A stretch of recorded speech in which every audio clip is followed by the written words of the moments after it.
There is a particular kind of a evening a lot of parents know. The school project is due tomorrow and it's already late. The chart paper is spread out on the dining table, glue drying on one side, and my son is tired, half interested, asking if he can just go to sleep. Okay, go, I told him. I'll finish it. So he went to bed, and I sat there past midnight, cutting, pasting, making sure it looked good enough for the morning. That's love, of course it is. His project mattered, his classes mattered, his exams mattered, and showing up for these things is part of parenting. But somewhere along the way, I began to notice something. His homework mattered enough that I'd sit with him for every bit of it. My own evening walk, the one that actually clears my head, kept quietly getting skipped. My son plays in the evenings, and he used to come to me the moment I got home. Fresh homework and test prep still untouched, waiting for me to sit with him through all of it. So I changed one small thing. Now I have asked him to start on his own before I am back, so that by the time I walk in, it's mostly just doubts he needs cleared, not the whole thing done together. Some evenings I still sit with him properly, but most evenings I also get my walk in, or a workout, or just 20 pages of a book, and he still gets what he actually needs from me. It did not cost him anything. It just meant I stopped assuming I had to be there for every single minute of it.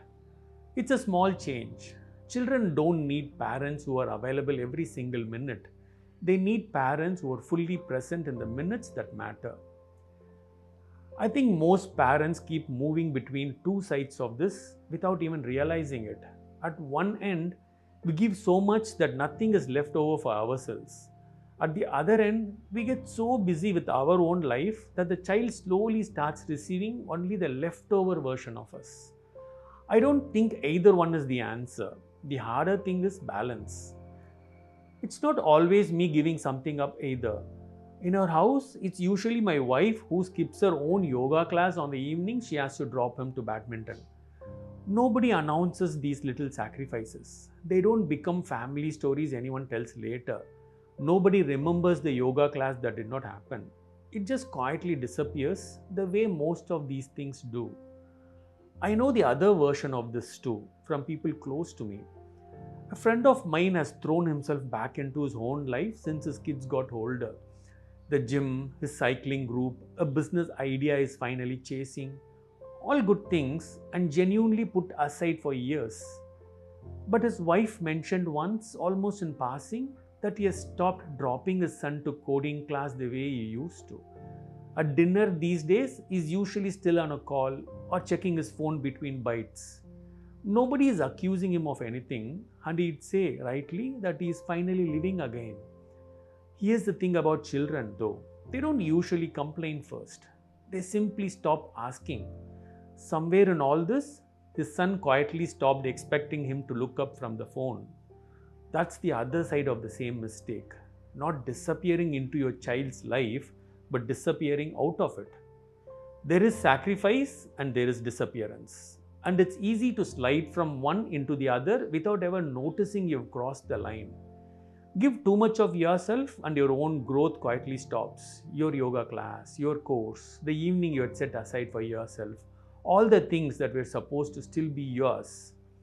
Give too little and it's your child's growth that quietly loses your attention. The small moment nobody watched properly, the story nobody had time to hear all the way through. Both are a kind of losing something. Neither one gets you to balance. It took me a while to see what was actually underneath all of this. It was never really about getting my evening walk back. It was about realizing that a healthy family isn't one where a single person's life revolves around everyone else's.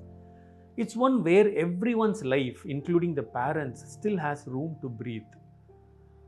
I don't think this makes anyone a bad parent. Most of us are just trying to find where the line sits, and it keeps moving depending on the week, the season, the year. Here's the part that took me the longest to understand.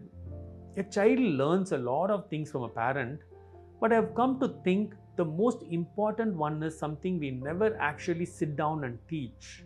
How to run a life, how we handle work, how we care for our health, how we keep friendships alive, how we speak to our spouse, how we use silence, how stretched or balanced we actually are. All of it quietly goes into their memory without either of you planning for it. There is no lesson, no conversation about it. It just becomes their idea of how a life is supposed to be lived. One day, they'll reach for that same idea when they are building a life of their own. So, in a way, we are always teaching a way of living, whether we mean to or not, just by how balanced or how stretched we actually are. If all they ever see is a parent who gave up every part of their own life for them, they learn that this is simply what love costs. If all they see is a parent who's rarely fully there, they learn something else just as costly, that they come second to whatever else is going on. But if they see a parent who shows up fully for them and also still shows up for their own yoga class, their own learning, their own quiet evening set aside just for themselves, they learn something far more useful, that care and growth are not in competition with each other, that both can live in the same house at the same time. I think of my mother sometimes when I think about this. After I had grown up and moved on, her world got quieter, the way it does for a lot of parents her age.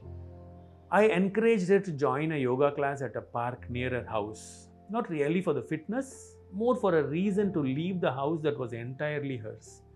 She found one and something opened up from there. Some mornings now her phone rings before breakfast. It's one of her yoga friends asking, "Are you ready?" They visit temples together, try restaurants none of us would have thought to take her to. Last year, they did a 7-day trip across South India.